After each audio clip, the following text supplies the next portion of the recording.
What's up, guys? It's Storm here. I hope you're having an amazing weekend. This will be my first video for the year 2025, and it's going to be my gaming news episode for the week of Sundays. So, what that means, every news that happened during the week, I'll gather all them up together and do one big video on Sunday covering all the biggest news that happened during the week for when it comes to gaming or type of media to some extent. So, with that being said, I hope you guys enjoyed this video. If you don't mind, please leave a like and comment at the bottom of the video. It will help my channel greatly. So, without further ado, let's go on with the news.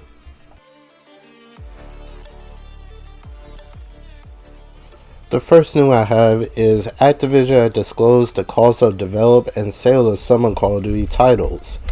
So the first one they have is Black Ops 3 cost $450 million to make, sold for 3 million copies.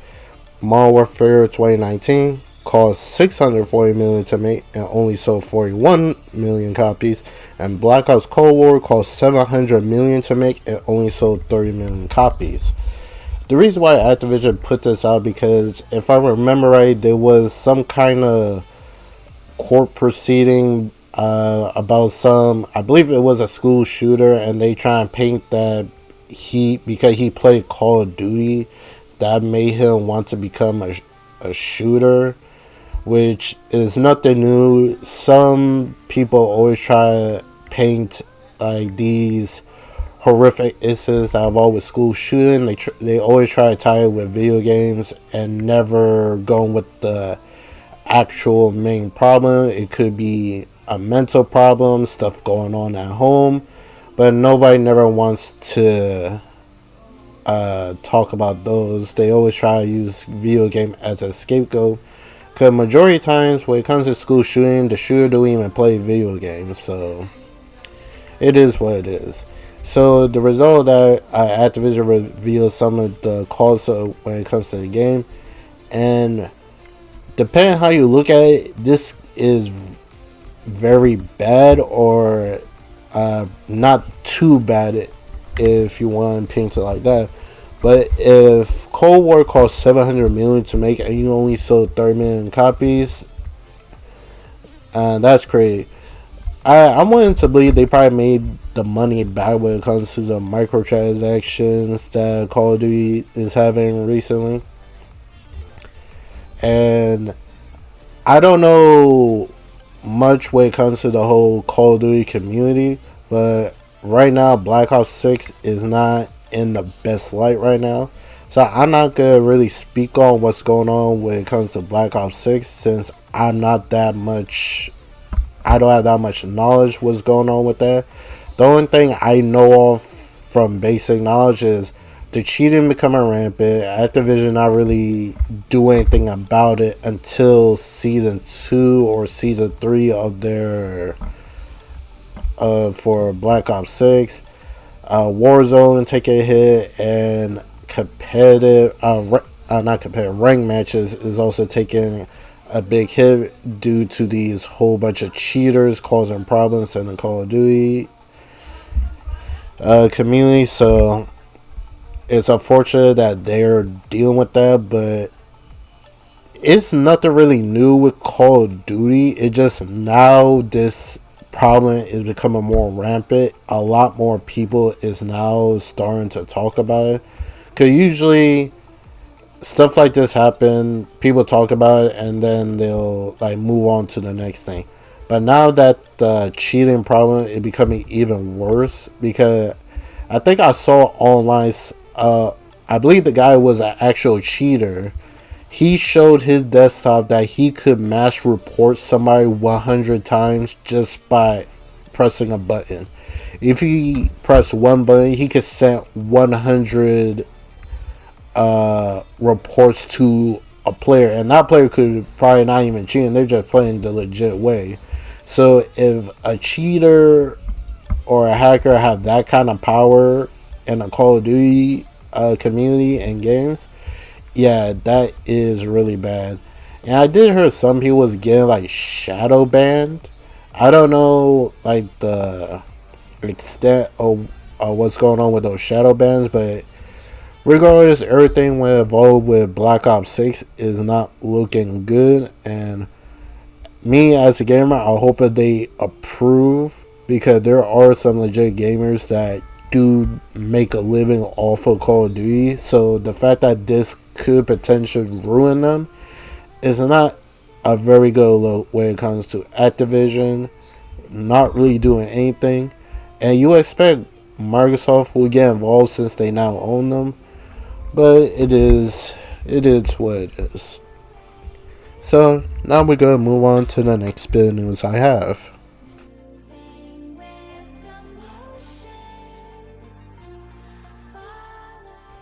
And this year in January, CES 2025 have happened. If you don't know what CES is basically a big electronic company like show that basically different uh, companies and the tech business show off what they got going on, what's their next big project, or what kind of new inventive technology that they have to show to the world and the stockholders. For example, I believe it was is it Nvidia show off the 50 GPU cards. Xbox was there to show. I don't think they show anything, but there's like a rumor about like a Xbox Prime coming out, and reports like rumors are saying that's the next generation of Xbox that's coming out next year. Well, the rumor is coming out next year. Don't know how true it is that. I did saw like this question was hopping around. If a next generation Xbox coming out next year, does that mean would this generation of the series consoles and the PS5 will is shorter compared to the previous generation? Some people say well, not 4 years, like by 2026 it will be 6 years into the generation. So people would say like 6 years is like the average. I think the longest it ever been was maybe the PS4 and the Xbox One. PS4 came out 2013, and the PS5, the series consoles, came out in 2020. So that'd be seven years. So yeah, I guess like the average for a generation is like 6 to 7. I think PS3 probably the longest generation we have. But anyway, Sony was there. They showed off the final stages of the car that they're making, and they showed off some projects that Sony Pictures have in the works. So I want this list to be known. When it comes to CES, it's not really showing off video games that PlayStation or Xbox have cooking in the oven. The only time that PlayStation actually showed a game as CES, it's when the PlayStation VR 2 was coming, and they showed it all by using the game Horizon Call of the Mountain. That was the only time a game was ever at a CES. But everything else has always been like Sony Pictures. So I guess the whole mindset of Sony shifting their minds from movies and TV shows to video games is basically just a whole bunch of console war BS. So I don't really pay too much mind when people say that, because they know what they're doing. They're just rage baiting. But anyway, during that CES, Sony showed some movies and TV shows they have in the works from Sony Pictures that they have working on, and these are their projects. I wanted to give a thanks to Shinobi and Culture Crave for posting the information that happened at CES.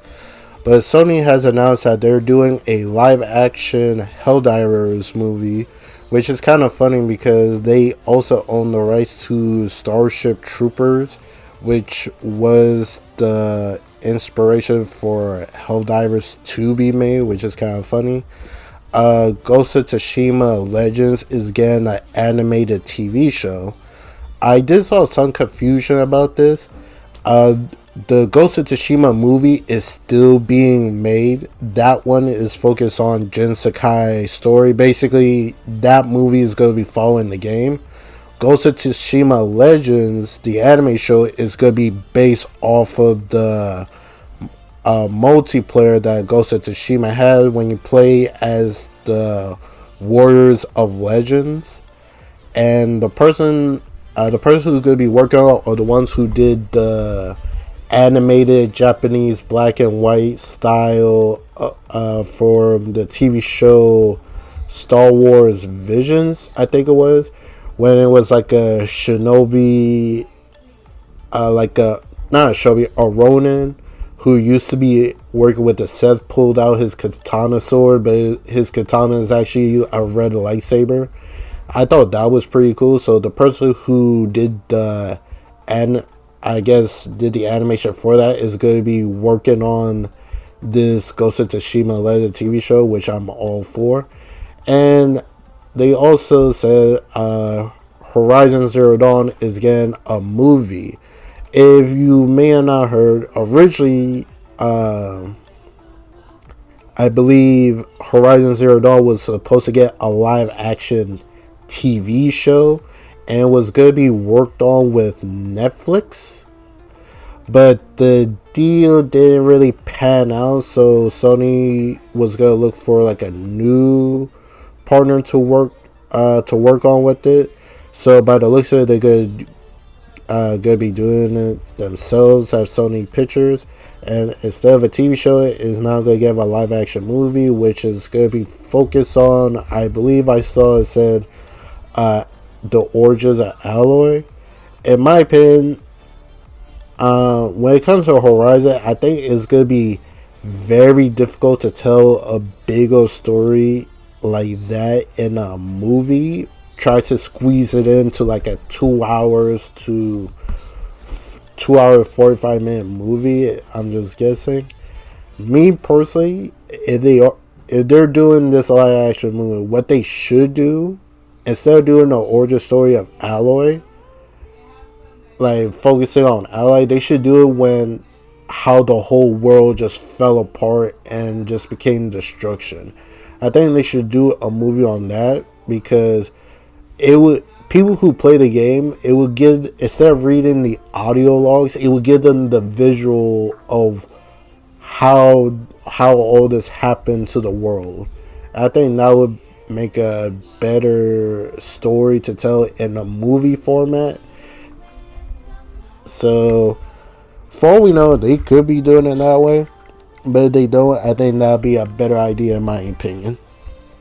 So those were the big stuff that they showed at CES.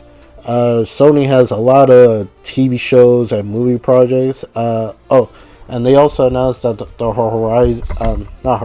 The Last of Us Season 2 TV show is going to start in sometime in April. They didn't give an exact date, but now we got a month. The God of War TV show, I believe, that's still being worked on. Season 2 of Twisted Metal is still coming out this year. They got that live action Ghost of Tsushima movie. I believe they were also doing like some type of medieval, and I can't remember if they greenlit a sequel to the live action Uncharted movie. I kind of hope they do. I really did like that movie. So with that being said, that was basically all the important stuff that happened at CES. I'm not a PC gamer, so I can't really speak on the 5090 cards. So yeah, that's all I can say on that.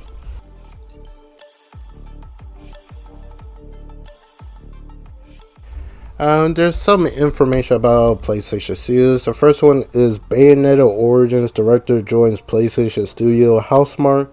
He'll be the lead game designer at the Finnish studio. I haven't played Bayonetta Origins, so I can't really speak on that type of game, but for what I saw of the game, it looks like Housemarque is gearing up wherever the next project. I just saw a lot of people wanted a sequel to Returnal, but I'm open up to Housemarque next IP project that they have in the works. And another thing from PlayStation is they have opened up a new studio in LA.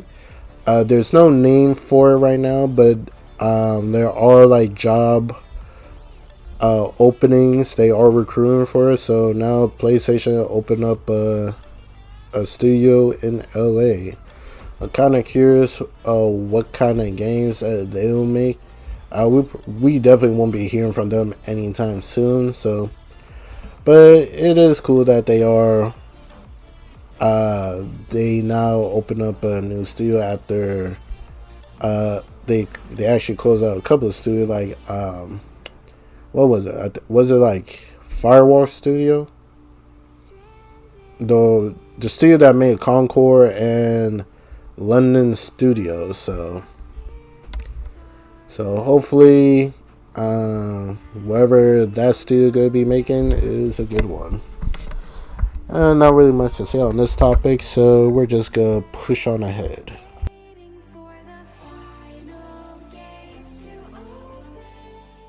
Capcom has announced that Monster Hunter Wilds will begin a second beta that is to come out on February 6th and end on the 9th, and again on February 13th, and also ends on the 16th.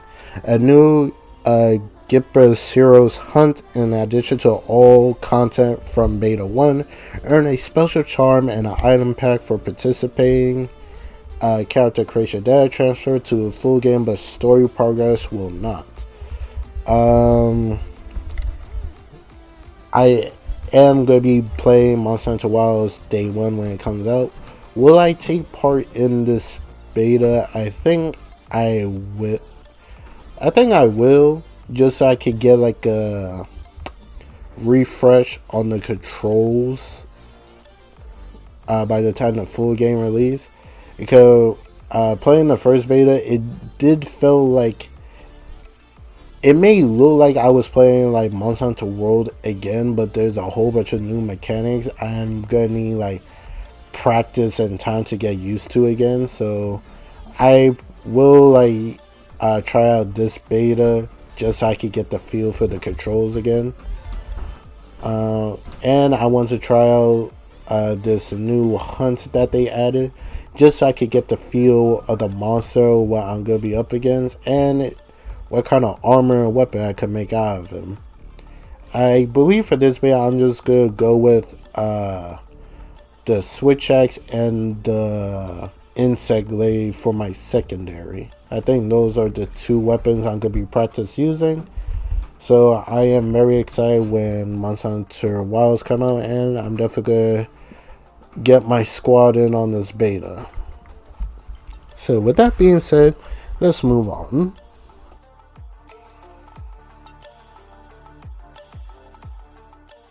Marvel Rivals Eternal Nightfalls have came out and off to an amazing start with over 500,000 players on Steam alone. Marvel Rivals is turning to be one of the best hero shooters that came out. And not just the update for the Eternal Night, they also added some nerfs and buffs, and they talked about how this season 1 is going to work. But starting out with the buffs, Venom, Captain America, Cloak and Dagger, Storm, and Wolverine got a buff, while Hela, Hawkeye, and Jeff the Shark got a nerf, unfortunately. The new heroes that came out is Mr. Fantastic and Invisible Woman. And halfway through season 2, that's when the Thing and the Human Torch will also drop. A lot of people are excited to try out the Human Torch. But I got my hands on with Mr. Fantastic. He is pretty good. He's like a DPS tank. So yeah, he's like really good. Invisibility Woman, she's a healer. She's a healer, but she also could be a DPS, which is some of the strategists are anyway. But I definitely like her ultimate and stuff. Is really good. If you haven't tried her out, I recommend you do. Rank changes. There are now a new rank called Celestial that will take place between Grandmaster and Eternity. There is like a rank DK that when the new season come out, you go down a rank. We got a new map called Midtown. The game mode for that is Convoy. And new setting, they did FPS improvement, mouse acceleration, and a streamer mode for people that be like streaming on Twitch and stuff like that. So overall, pretty good stuff. Me personally, I definitely want to try out the Human Torch, but I think when it comes to the Fantastic Four, my favorite one of the team was the Thing. So he's definitely going to be a tank. I am curious how he stack up when it comes to the other tanks. Because my go-to tanks in Marvel Rivals is either Penny or Venom, or Captain America. I tried using Thor. I still need more practice with them. And I have not tried out Doctor Strange. But while I seen how people use Doctor Strange, he's like pretty unstoppable, especially if they got like a good healer on their team. Like it's gonna take like the whole team just to kill Doctor Strange alone. Man, and that's what I have for Marvel Rivals.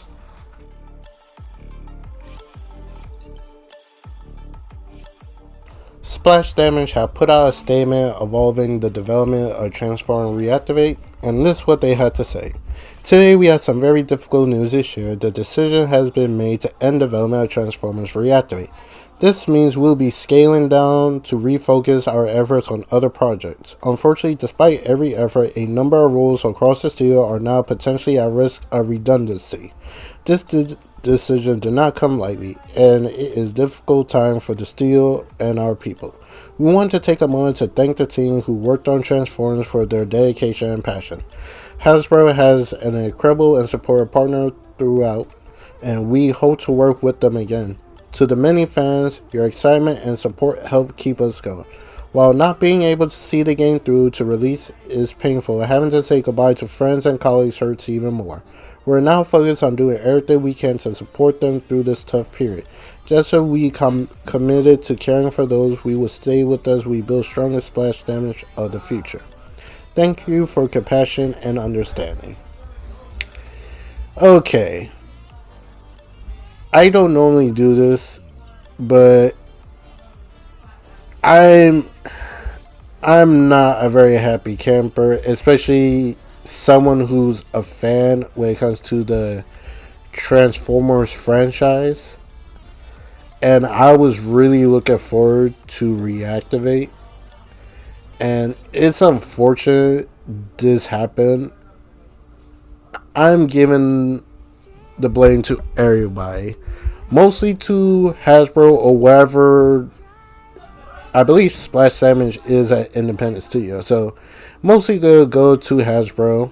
And it's unfortunate that the developers are facing layoff. This is like a new layoff. What a way to kick off 2025 with another layoff, especially we had a whole bunch of those in 2024. But it's crazy because the game was in development since, I saw people say like 2017. I cannot corroborate with that statement. But regardless, it was in development since 2017. It was shown off at the Game Awards of 2022, if I remember. Was it 2022? It was either 2022 or 2023. The game was revealed at the Game Awards. And they put out a statement saying in 2024 they had nothing to share for 2023. But they said in 2024 they will have more to share when it comes to the game. And the fact they went through the whole year of 2024 and not saying not one dang thing. And it's crazy because there was like a couple people even forgot that the game was even being worked on because of that. So I did talk to a friend. He said I should really blame the devs. I should really blame the higher ups.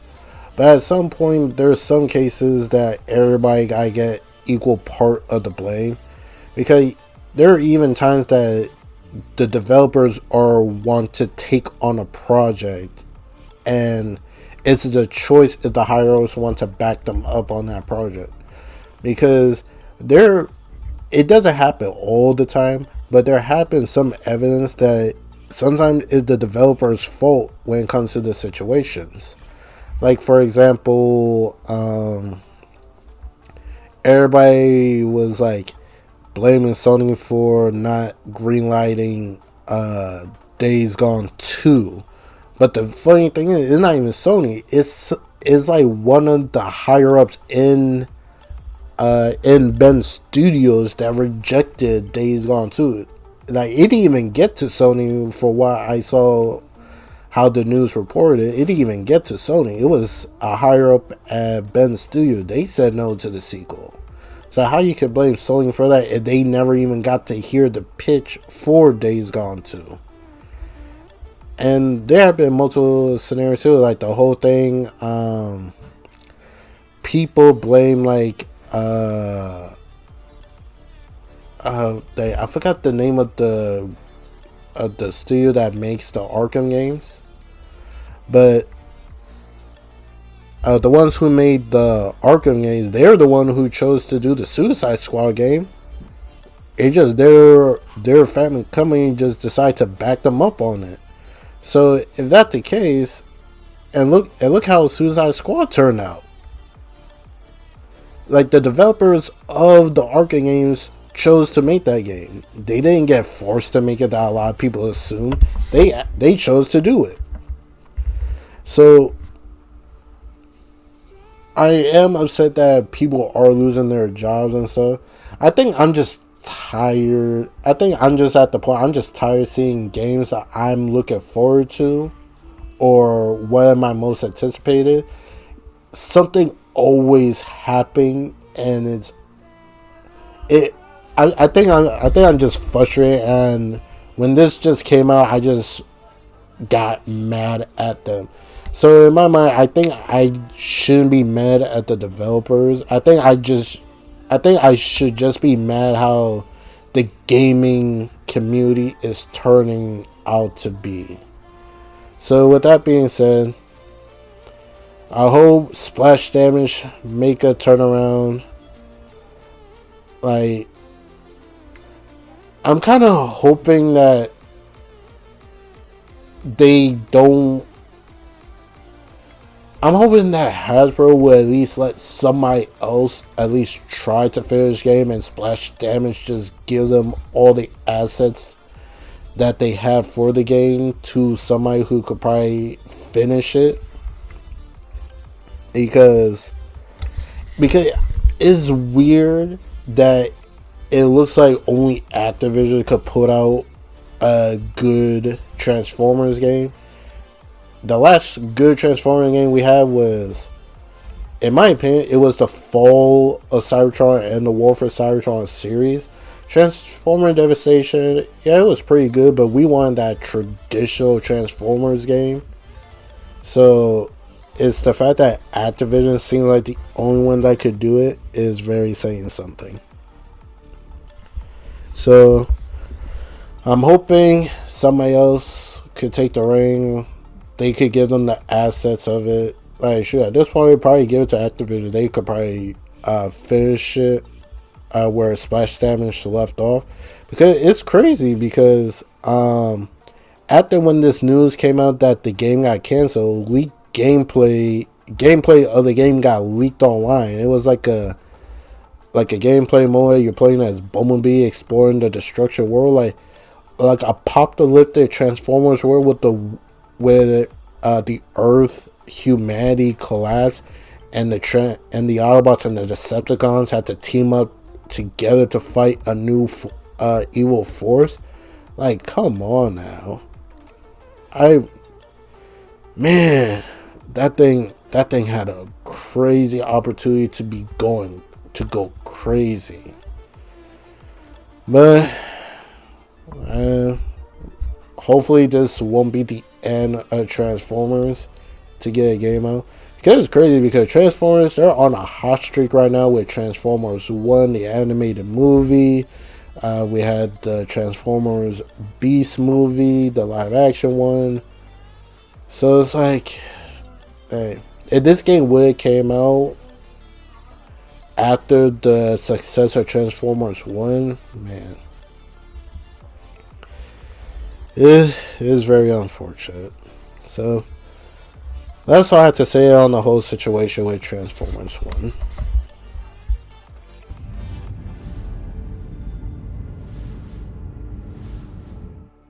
Ubisoft have came out and said Assassin's Creed Shadows had been delayed again, and this is the statement that they said upon it. They said, "Dear players, we want to extend our heartfelt thanks to our incredible fans and dedicated team for your unwavering support since our announcement in September. To further refine and polish Assassin's Creed Shadows since November, we've been thrilled to share our progress through gameplay overviews, and the overwhelming excitement has truly inspired us. Each week has brought valuable feedback from our community. While we've already made remarkable strides, we believe a few additional weeks are needed to implement that feedback to ensure an even more ambitious and engaging day one experience. Accordingly, the new release date is March 20th of 2025. We remain committed to deliver a high-quality, immersive experience fostered by ongoing dialogue between our players and development teams. We know you're eager to learn more about Assassin's Creed Shadows, and we're excited to share more updates will be coming your way very soon." By Mark Alex Cote on behalf of all teams working on Assassin's Creed Shadows. Okay, so originally Assassin's Creed Shadows was supposed to come out around the end of February. Now it's got pushed back to March 20th for more tweaks and to, I guess, incorporate some player feedback. The release date may have got delayed, but what I saw that was being reported that like content creators and journalists still able to be able to play like an early build of the game. So their day that they're gonna be doing that have not been delayed. So what can I say about this? I'll say if they need the extra weeks, I say, oh, I'll give them it. So far, I think this has been the longest developing Assassin's Creed game in the series. Usually, like Assassin's Creed games release like every year or 2 years, but yeah, this one has been the longest in development Assassin's Creed game. They have put out like small snippets of gameplay, especially from the Nukia, I believe that's her name, the female ninja assassin. The small snippets of gameplay for her is really good. Like the whole, they put this mechanic of evasive parkour. So like, for example, if she would like run to like a ledge of a building and you do a dodge, she'll do this animation that she'll flip over the edge but still hold on to the side of it. Or when she's like, let's say she's trying to escape and there's like a wall in front of you, she'll do like a parkour skill to get over herself. Why? So it is really good. So if they need even more improvements to make that even look even better, I say have at it. Hopefully the product is good, and I'm happy they're taking the game in stride, not letting a certain group bash them just because of one specific character. I'm not going to talk about it because that whole conversation gives me a headache whenever I see that. So I'm truly excited for Assassin's Creed Shadows, even though it got delayed. which just gives me more time to play Monster Hunter Wilds when it comes out in February. So it's a win-win for me. I get hopefully a more polished game at the end of March, and I get more time to mess around in Monster Hunter Wilds. But with this news came out, there had been a supposed leak of the DLC content that's going to be coming for Assassin's Creed Shadows. I didn't really look at the details just in case there was any spoilers in the detail. But the only thing I saw is it's going to be like an extra... the DLC would give you like a 10 hours of content. So that's pretty cool. Like Assassin's Creed games are usually long in general, but now a DLC giving you 10 hours extra content, yeah, I'm all about it. So that's all I have to say on the whole delay of Assassin's Creed Shadows. Hopefully this game comes out good, because to be honest, Ubisoft really need this W. They really need it, because when it comes to games that they put out, they have not had a really good track record. Alright, moving on.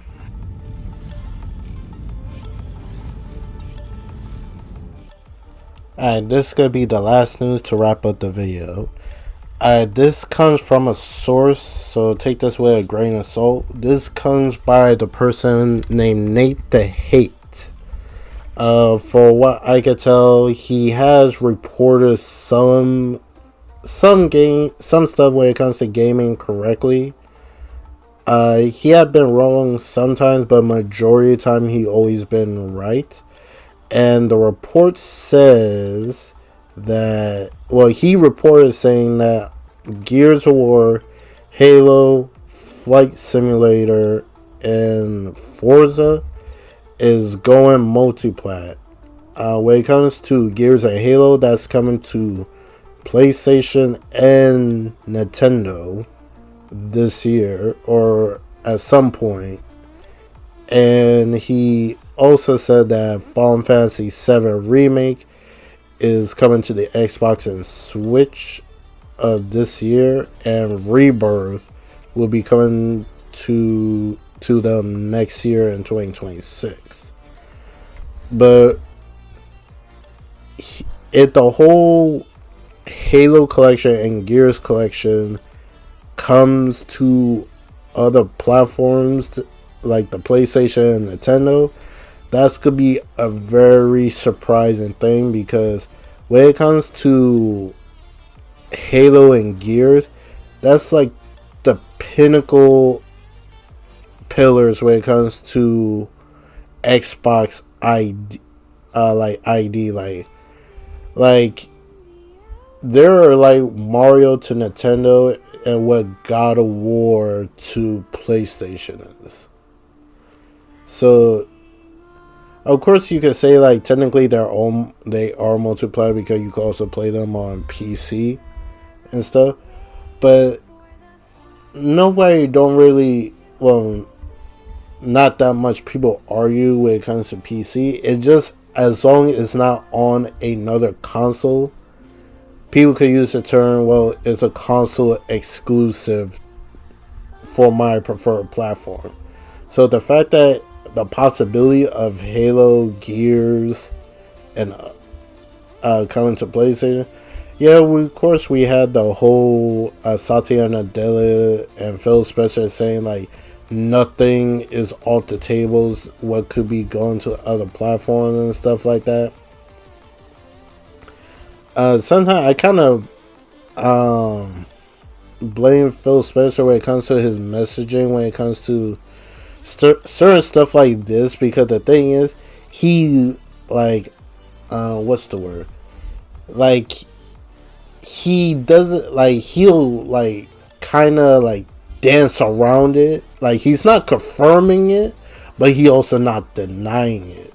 So the whole thing when earlier last year when he said there was only gonna be like 4, like he said, oh, it's only gonna be these 4 games that could be coming to other platforms. Then another interview, it was said that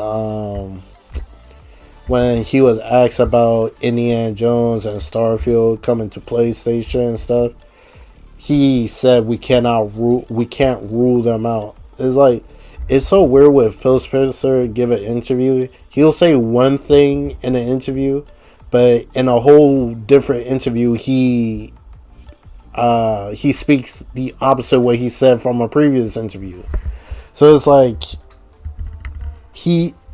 I don't know if somebody telling him how he should answer the questions, but it's just the fact that he always dancing around, like he doesn't give definitive answers. It's always like a cryptic answer.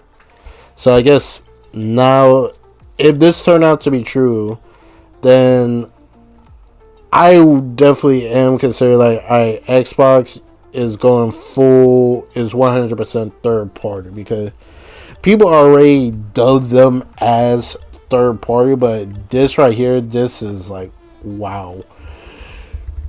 I would never expect Halo come to PlayStation, but some people are happy if this does turn out to be true, because like when it comes to like the Halo fans, like they're happy that if this does come to PlayStation, it will give Halo that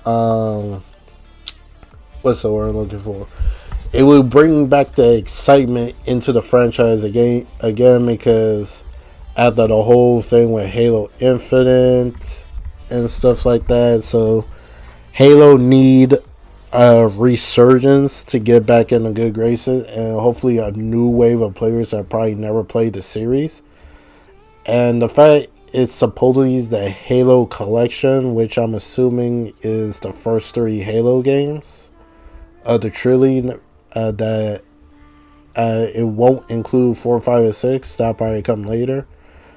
So you gotta play Halo. That'll be a good way to start. Same thing with the Gears of War collection. Never played Gears myself, but people speak highly of it. So, but like I said, take this with a grain of salt. We don't know if this is true or not. Some people say if Microsoft have not disproved the rumors, it's true or something. Like, I don't believe that. Unless we get like a strong confirmation that this is actually happening, I'll just take it with a grain of salt. But I am curious, how would Halo and Gears run on Nintendo? Like, this is definitely good, assuming they're going to be on the Switch 2, which reports are saying is supposedly more stronger than the first Switch, and the power is supposed to be equivalent to a PS4 or PS4 Pro. So if the power of the Switch 2 it turned out to be true and it has all that stuff, then yeah, it could definitely run the Halo games and stuff. Like, I did ask some people what would they need to get, what would the Switch 2 need to do for people to get it. Well, from my friends at least, some people are just hoping for like if the Switch 2 just give a native 1080p 60, it will be an instant buy for them. So excuse me. With that being said, we just gotta wait and see. So Xbox is having some type of developer event of the 23rd of this month. They're gonna show Satirian, not Satirian, Expedition 33. That's a game I'm also looking forward to. What other game? I think is South of Midnight, and there was another third game that they also go reveal, and a mystery one from a studio. So if the announcement of Final Fantasy VII Rebirth is true, I could see them doing that there, because the developer direct is not, it's not really about Xbox first party. It could be a first party, third party, or second party showing off their games. So, like I said, if it does turn out to be true, I could definitely see the announcement of Final Fantasy VII Rebirth coming to the Xbox at that event. But we just gotta wait and see. Will I watch the event? It depends because I think it falls on work day, so I'm probably not. I probably won't be able to catch it live, but I would just go online to see what was announced and stuff. I definitely am looking forward to see new stuff about Expedition 33. I believe supposedly it's supposed to come out sometime during the spring, so probably at this developer direct that Xbox is doing, we'll probably get like a release date for the game. So hopefully the event does turn out good. And with that being said, that is the end of the video. How you guys like this format? I think I kind of prefer it this way instead of just doing video after video covering big news. Just do one large sum of news in one video, and just wait on to the next week when more news start building up, which we're probably gonna get next week. Usually stuff start happening as soon as the weekend is over and stuff. So with that being said, I hope you guys enjoyed this video. I'll leave all the links in the description below in case you guys want to read up on articles from the news that I covered today. And I'll catch you guys in the next video. Hope you guys enjoy your weekend and have a good night. Peace out.